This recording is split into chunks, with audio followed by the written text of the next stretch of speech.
Et si on en parle ce matin, c'est qu'il y a une première vente aux enchères qui était organisée à Paris. Les prix se sont envolés, mais 10 000 € certaines cartes, et bien plus parfois.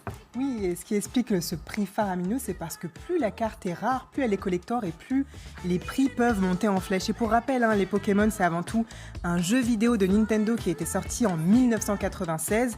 C'était les aventures de Sacha, Pikachu et les autres que l'on retrouvera plus tard en version dessin animé et en jeu de cartes. Et donc cette vente aux enchères qui a été organisée a permis de mettre la main sur des cartes rares qui avaient été éditées en très peu d'exemplaires dans les années 99-2000. Pour certains collectionneurs, eh bien, c'est l'occasion de dépenser beaucoup d'argent pour obtenir ces cartes qui sont des pièces précieuses. Cette pochette transparente permet de les protéger, de les manipuler sans problème. Et surtout, c'est analysé au microscope pour voir les défauts. Et avec, ils vont donner une note à la carte. Et c'est cette note qui sera commune à tous les collectionneurs, qui va pouvoir permettre à chacun d'estimer la carte.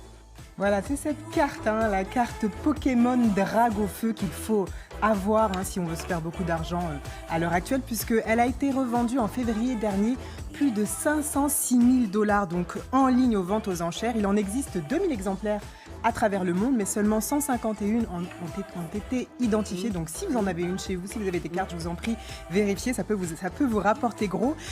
eBay nous explique que ces dernières années, eh bien, les ventes de cartes Pokémon ont vraiment augmenté, plus 574% entre 2019 et 2020, donc c'est vraiment un phénomène actuel.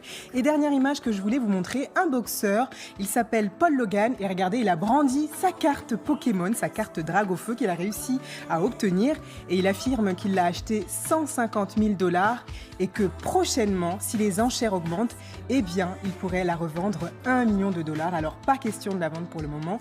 Et si jamais vous avez cette carte à la maison, surtout, écrivez-nous à l'équipe de la matinale, on s'en occupe. Oui, bien sûr. C'est vrai, c'est très sérieux. Ne la revendez pas. Caddy s'en charge, elle vous la prend, la carte, elle vous la vend, il n'y a pas de problème.